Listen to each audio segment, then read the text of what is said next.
Hi అండి, welcome back to Singareni పిల్ల ముచ్చట్లు. అందరికీ వినాయక చవితి శుభాకాంక్షలు.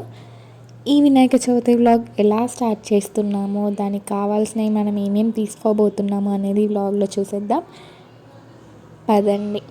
ఇప్పుడు మొత్తానికి వినాయకుడిని, మన బుజ్జి వినాయకుడిని కొనడానికి మనం మార్కెట్కి వచ్చేసామన్నమాట. మార్కెట్లో మనం ఏమేమి కొనబోతున్నామో వినాయక చవితికి అనేది చూద్దాం. ఇక్కడ అయితే ఒక తాతగారు ఎలుకల్ని మట్టితో అప్పటికప్పుడే రెడీ చేస్తున్నారనమాట. బాగుంది చూడ్డానికి, చాలామంది కొనుక్కుంటున్నారు. ఆయన అయితే ఎంత ఈజీగా రెడీ చేసేస్తున్నారో చూడండి ఒకసారి.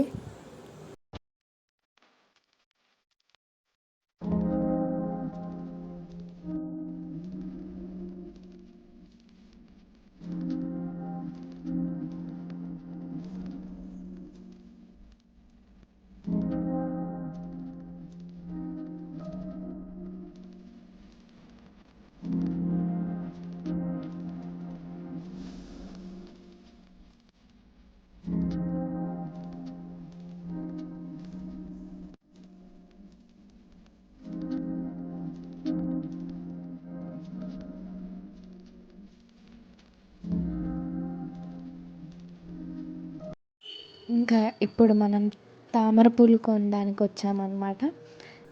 చూడండి, నిజంగా తామర పూలు ఎంత ఫ్రెష్గా ఉన్నాయి, బాగున్నాయి చూడ్డానికి. అది కూడా కొందామని వచ్చామన్నమాట. తామర పూలతో పాటు ఇంకా వెలక్కాయలు, వెనక డెకరేషన్కి చేసే అరిటాకులు అవన్నీ ఉన్నాయి ఇక్కడ. అంటే వినాయక చవితికి పెడతాం కదా ఆకులు, అవన్నీ కొనడానికి వచ్చామన్నమాట. ఆ తాతగారు ఎక్స్ప్లెయిన్ చేస్తున్నారు ఏమేమి ఆకులు ఏంటి అనేవి.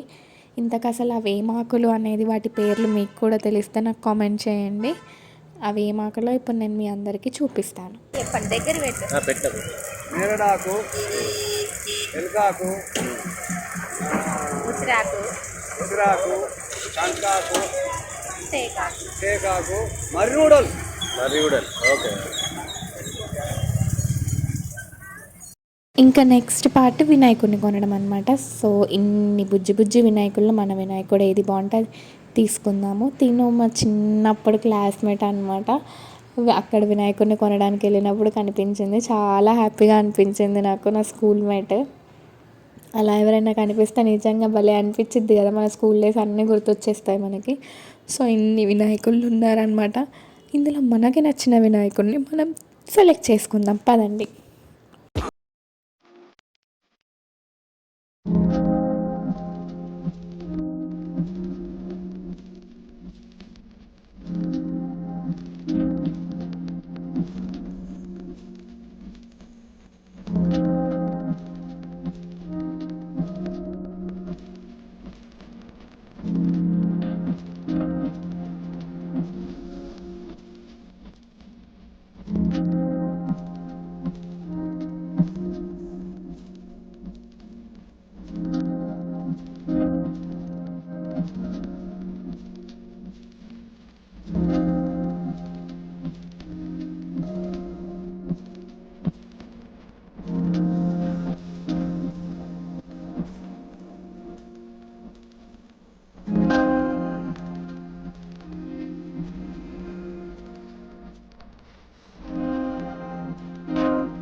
ఇంకా నెక్స్ట్ ఫ్రూట్స్ అనమాట.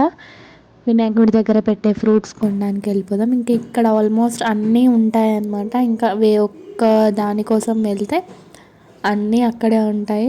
సపరేట్గా వేరే వాటి కోసం వేరే ప్లేసెస్కి వెళ్ళనక్కర్లేదు. అక్కడే వినాయకుల్లో అక్కడే ఫ్లవర్స్, ఫ్రూట్స్, మనకు కావాల్సిన వినాయకుడి దగ్గర పెట్టే ఆకులు అన్నీ ఒక్క చోటే ఉంటాయి. మనం విడివిడిగా తిరగాల్సిన పని ఉండదన్నమాట. చూస్తున్నారు కదా మీరే ఎన్ని వినాయకుళ్ళు ఉన్నారో ఇక్కడ. ఇందులో మీకు ఏదైనా నచ్చితే నాకు కామెంట్ చేయండి. ఈ ఈ లోపల అక్కడున్న వినాయకులందరినీ మీరు కూడా ఒక లుక్ వేసేయండి.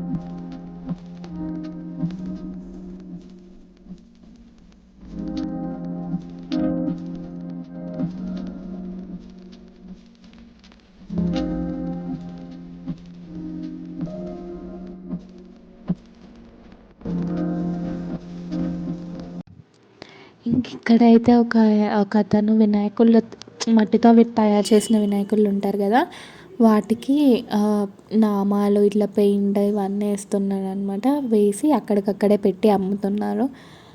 నిజంగా ఒక్కొక్కరికి ఒక్కో టాలెంట్ ఉంటుంది కదా. ఇందాకేమో ఎలుకల్ని తయారు చేసే అతను, ఇప్పుడేమో ఇక్కడ తయారు చేసిన వాటికి పెయింట్స్ వేసే అతను. ఎవరి టాలెంట్ వాళ్ళదే కదా. ఇప్పుడు ఇలా చూస్తుంటే అనిపిస్తుంది టాలెంట్కి ఏజ్తో సంబంధం ఉండదు అని చెప్పి. సో ఇదంతా మంచిర్యాలలో ఎవరైనా చూస్తూ ఉండుంటే ఈ ప్లేస్ ఎక్కడనో మీకు అర్థమైపోయి ఉంటుంది. ఎవరైనా మంచిర్యాల వాళ్ళు చూస్తే కనుక ఇది ఎక్కడనో నాకు కామెంట్ చేసి చెప్పండి. ఇంకా మిగతావి కూడా చూద్దాం పదండి. ఇంకా ఇక్కడ మీరు చూసుకున్నట్లయితే అక్కడ చూడండి, బొమ్మల్ని అక్కడే తయారు చేస్తున్నారనమాట మట్టితో.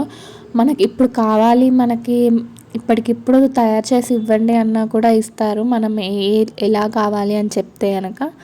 అలానే సేమ్ అదే వినాయకుడిని మట్టితోని అప్పటికప్పుడు మనకి తయారు చేసి ఇచ్చేస్తారనమాట.